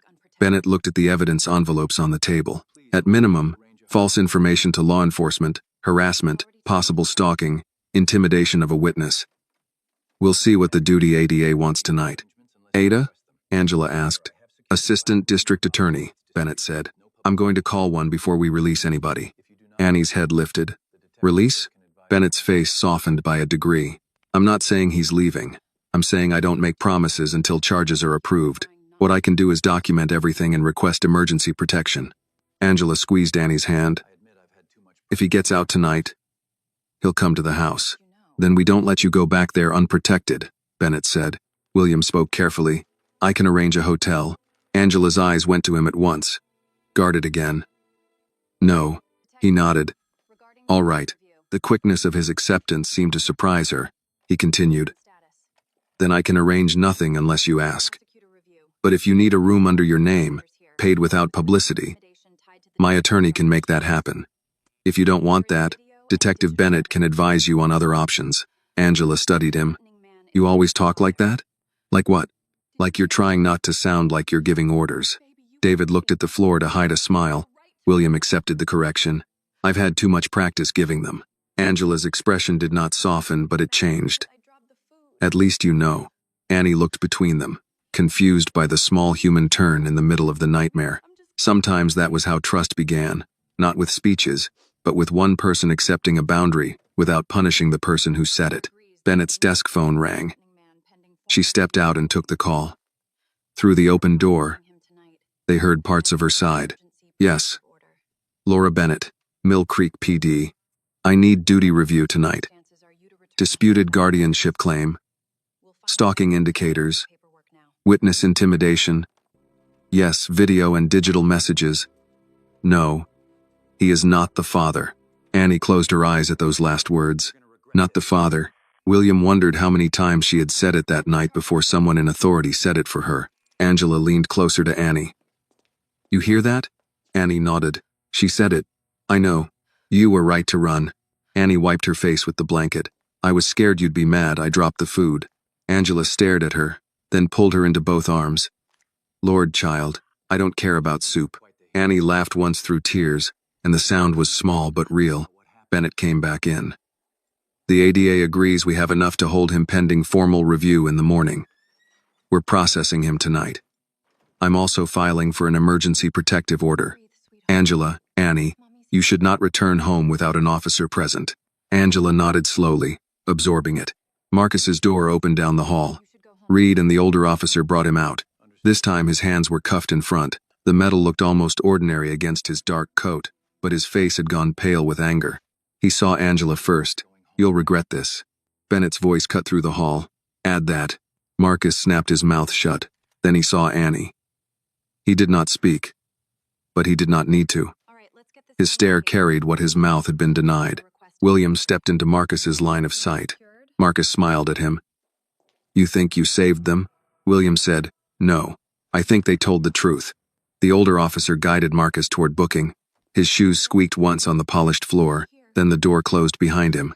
Annie sat very still. Angela held her. Bennett looked at William. Mr. Hawthorne, we'll need your written statement. You'll have it, and then you should go home. William looked at Annie, then Angela, then the ruined grocery bag David had placed carefully beside the wall. Detective, he said. I don't think anyone is going home yet. Angela's eyes met his. This time, she did not say no. She only looked tired enough to admit that safety was not pride's enemy tonight. Bennett picked up her pen again. Then we do the next right thing. Detective Bennett put Angela and Annie in the victim interview room while the paperwork began to move. It was not a warm room, but it was better than the lobby. There was a square table, 4 chairs, a box of tissues, and a small window with blinds that would not close evenly. Someone had taped a child's drawing of a police dog to the filing cabinet years ago, and the edges had curled with age. Angela sat with the blanket around her shoulders now, because Annie had insisted. Annie sat close enough that their knees touched. William stayed in the hallway with David while Officer Reed brought him the witness statement form. You can write it here, Reed said, handing him a clipboard. Start from when you heard her behind your vehicle. William took the pen. I'll be precise. I figured. There was no insult in Reed's voice. Only fatigue, and something like embarrassment. William began writing. He described the time, the location, Annie's exact words, Marcus's claim, Annie's repeated denial, the groceries, the lack of proof, the false clinic story, the threat in the hallway. He did not add emotion where fact would do. Harold Finch had taught him that years ago. Emotion mattered in life, but in a statement, accuracy carried the weight. Halfway through, Reed said quietly, Mr. Hawthorne. William looked up. I should have listened to her sooner. William studied the young officer. You listened eventually. That's not the same thing. No, William said. It isn't. Reed accepted that without defending himself. That made William think better of him. From the interview room, Annie's voice came through the door, low and strained. Mom. What if he gets out? Angela answered, but her voice was weaker now. Then we follow what Detective Bennett says. We don't open the door. We don't answer numbers we don't know. We don't let fear make the decisions for us, Annie said. Fear has been making decisions for a long time. William stopped writing. Angela did not answer right away. Then she said, I know, baby. Bennett came down the hall with a folder under one arm and 2 paper cups of water in her hands. She gave one to Reed and kept one for Angela. Where's Finch? William held up his phone. Available. Good. I'm going to need consent from Angela and Annie to preserve copies of the messages, photos, and audio.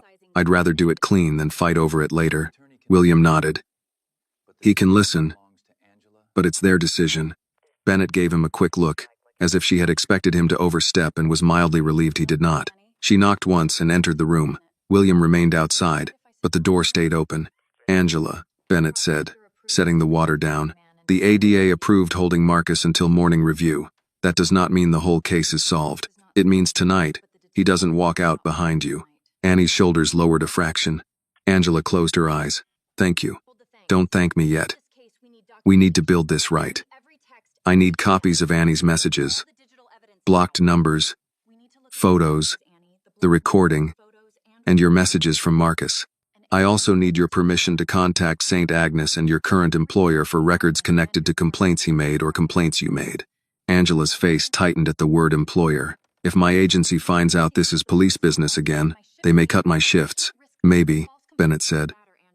But if Marcus filed false complaints, that matters. Angela rubbed her forehead. Rent matters too. William looked down at the half-finished statement in his hand. He could have stepped in easily. He could have said he would cover rent, bills, a new house, a lawyer, college tuition. He could have solved the immediate problem the way he had solved thousands of problems, by putting money in front of it. But Angela's posture warned him.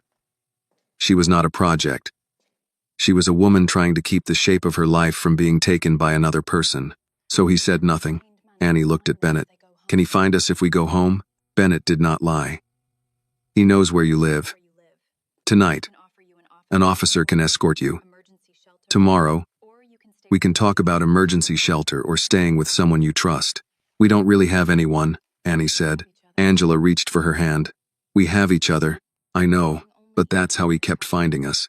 The sentence left the room quiet. William looked at David. David's face had gone still, the way it did when he heard something true and unwelcome. Bennett turned to Angela. Shelter placement may be possible, but late-night availability is limited. I can make calls. Angela nodded, but the humiliation of needing the calls showed on her face. She had spent years caring for elderly people in their homes, making sure they had clean sheets, medicine, soup, dignity. Now she was the one being asked where she could sleep safely. William put the clipboard on the hall chair and stepped to the doorway. Mrs. Carter. Angela looked at him carefully. I know you said no to a hotel. I respect that. But there is another option. My company keeps a corporate apartment outside town for visiting staff. It has a separate entrance, cameras in the lobby, and no public reservation. You would not owe me anything. Detective Bennett can have the address. The lease stays under my company, not your name, not his reach. You can leave whenever you choose. Angela did not answer. Annie looked at her mother. Mom. Angela shook her head slightly. I don't want to be bought. William nodded. Then don't be. Let it be a locked door for one night. Bennett watched Angela, not William. I can verify the location and have patrol do extra pass-bys. If you choose it, I'll document that the offer was made for safety and accepted voluntarily.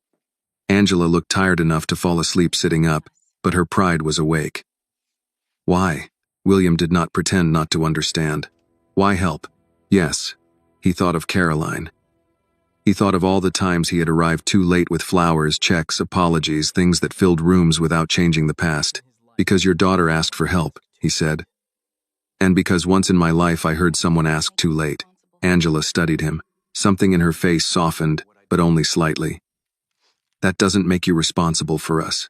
No, William said. It makes me responsible for what I do next. Annie looked down at her hands. Bennett said, Angela, it's your call. Angela took a long breath, then coughed hard enough that Annie stood halfway from her chair. When it passed, Angela nodded once. One night, only because Annie needs to sleep. Annie whispered, You need to sleep too.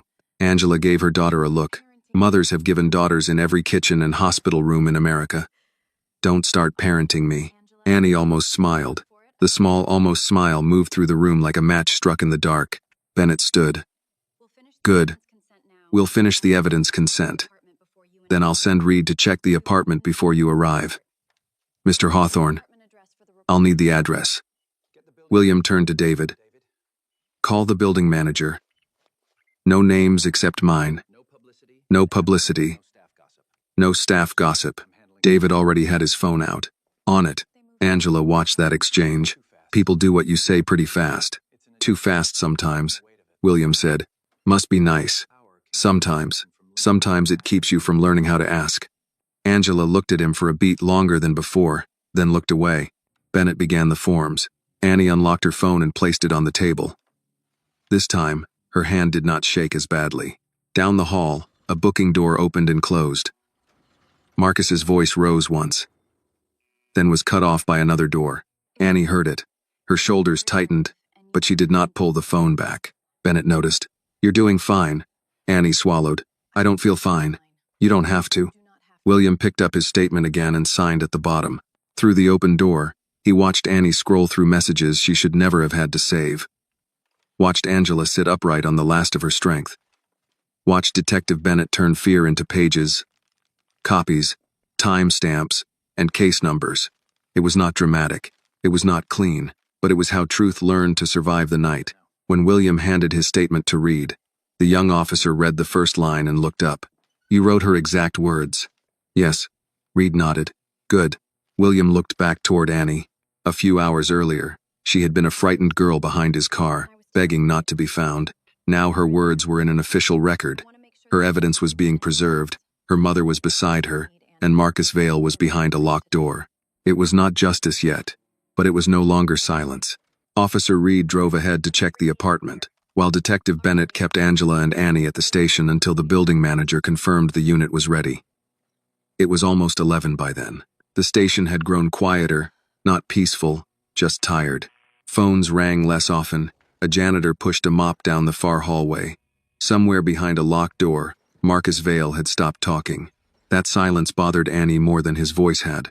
She sat with her mother in the interview room, wrapped in David's blanket, watching the door as if sound might come through it before Marcus did.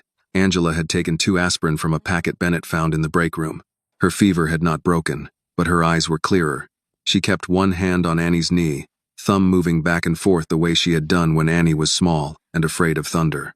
William stood near the vending machine with a paper cup of coffee he had not tasted. David was outside on the phone with the building manager.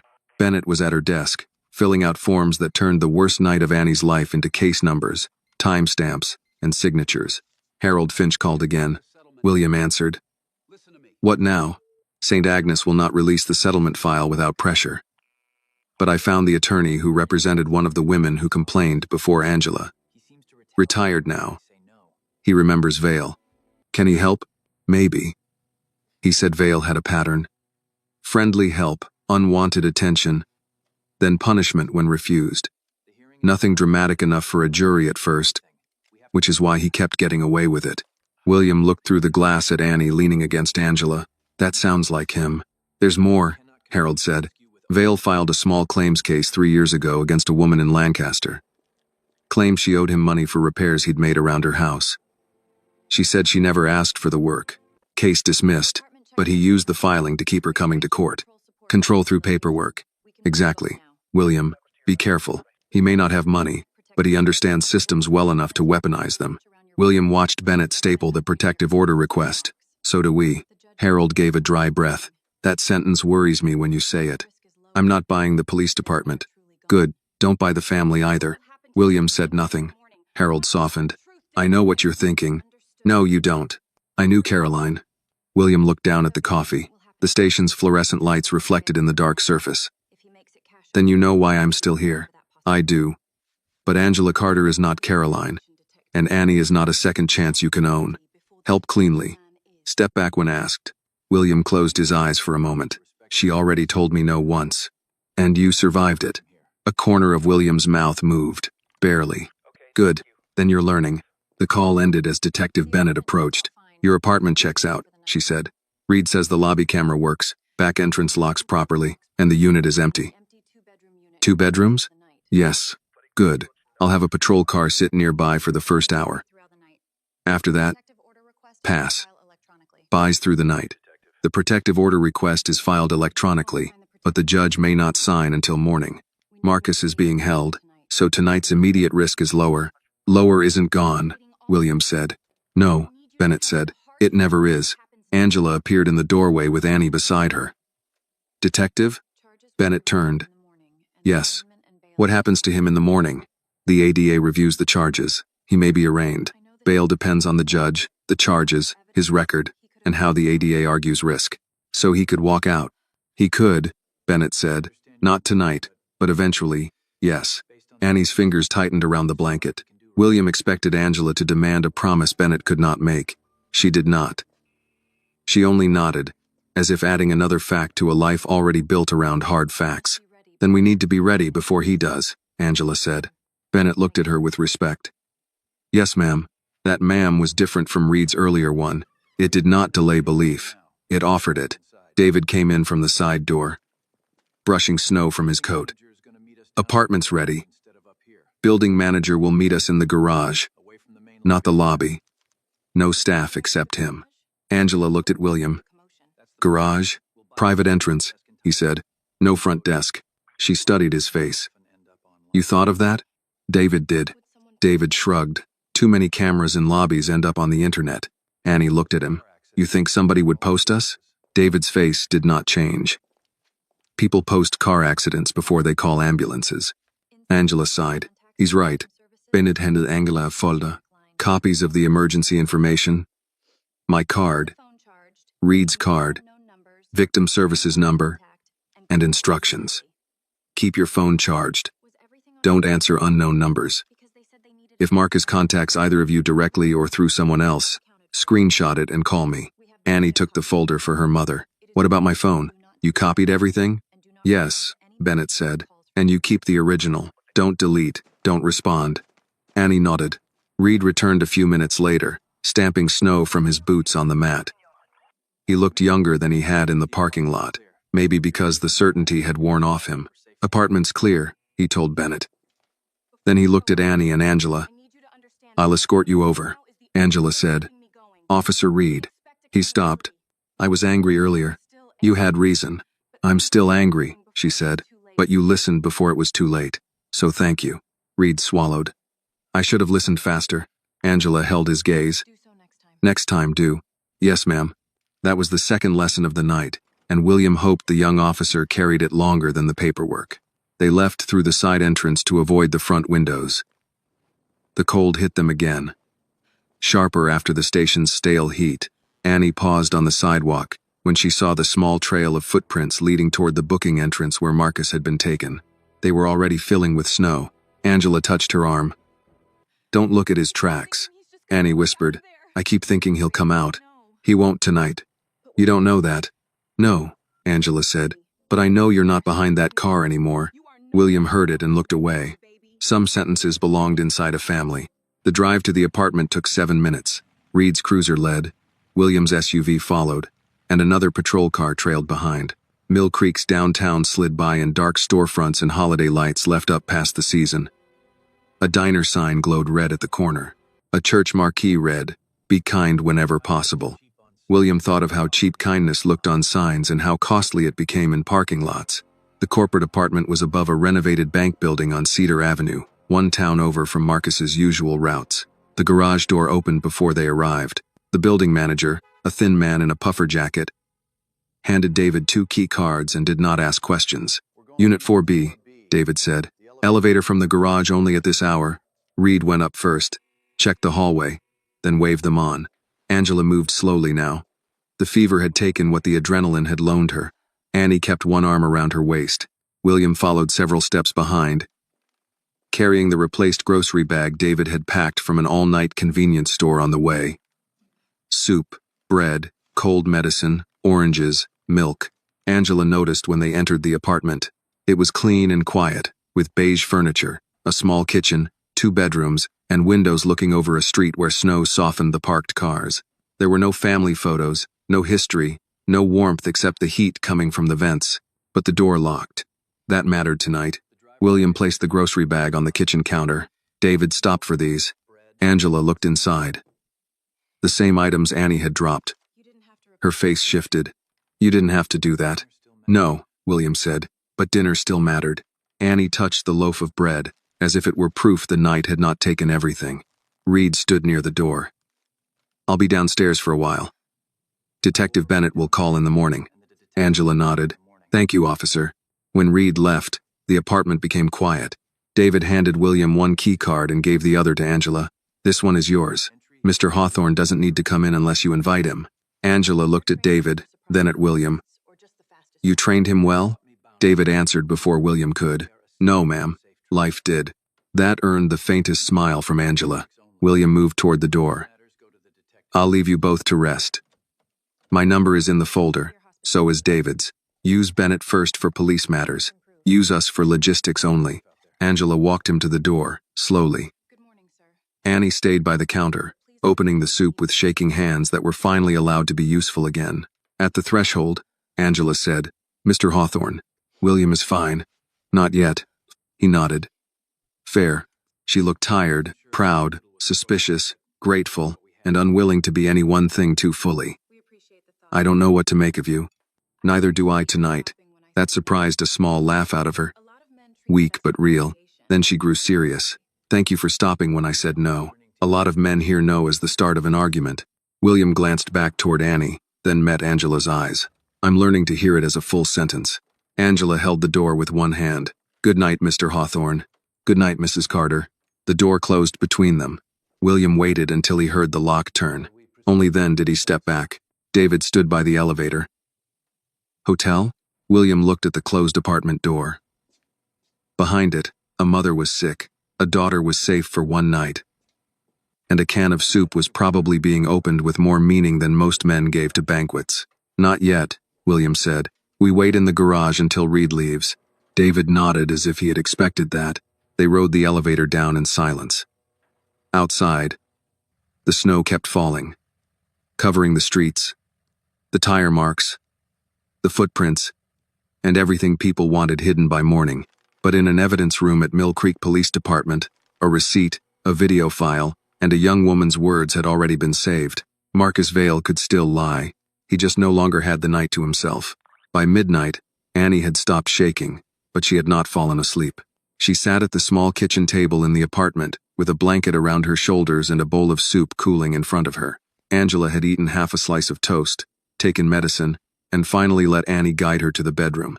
She did not want to lie down at first.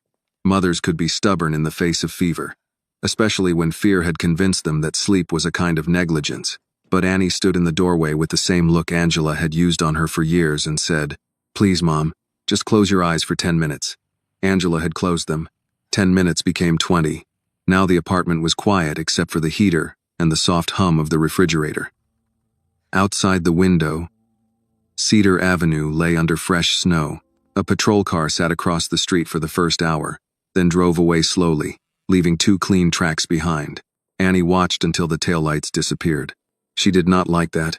She picked up her phone, then put it down. Detective Bennett had told her not to answer unknown numbers.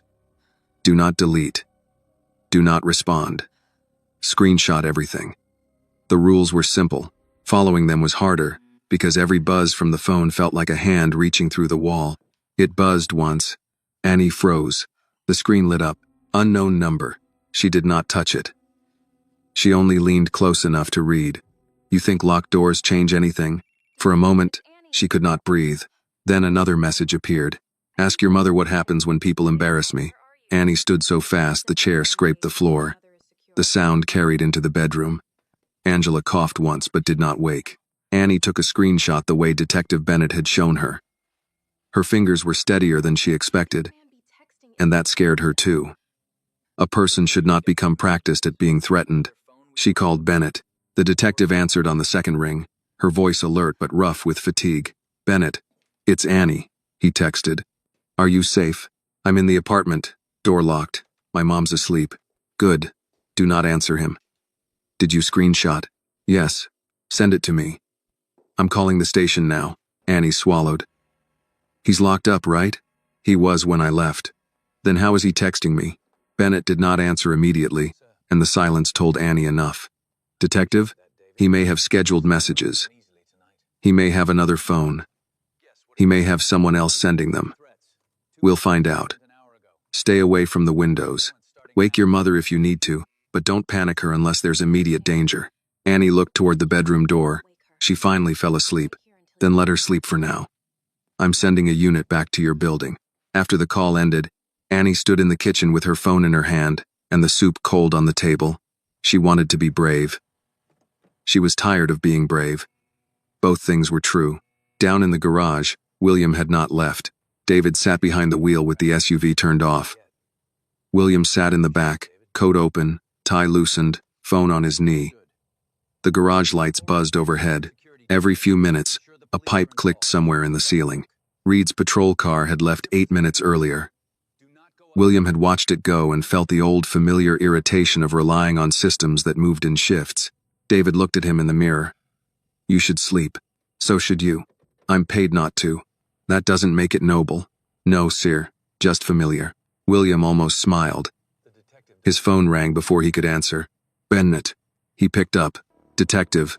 Annie received 2 threat texts from an unknown number. William sat forward. From Marcus? Unknown. He's in holding, property logged, phone secured. I'm checking whether he had a second device or contacted someone before booking. I'm sending Reed back. We're still in the garage. A pause. Of course you are. Do you want us to go up? No.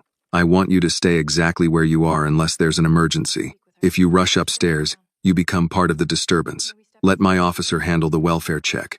But keep David alert. He already is. I figured. William looked at David. David had started the engine before William finished the sentence. Bennett continued. And Mr. Hawthorne? Yes? Don't call your private security team and flood my scene. William had been about to do exactly that. He exhaled. Understood. Thank you for pretending that was your first thought. The line went dead. William looked out through the windshield at the garage entrance. She doesn't like me. David put the SUV in gear but did not move. She doesn't need to. A patrol car arrived 6 minutes later. Reed stepped out with another officer and went straight to the elevator.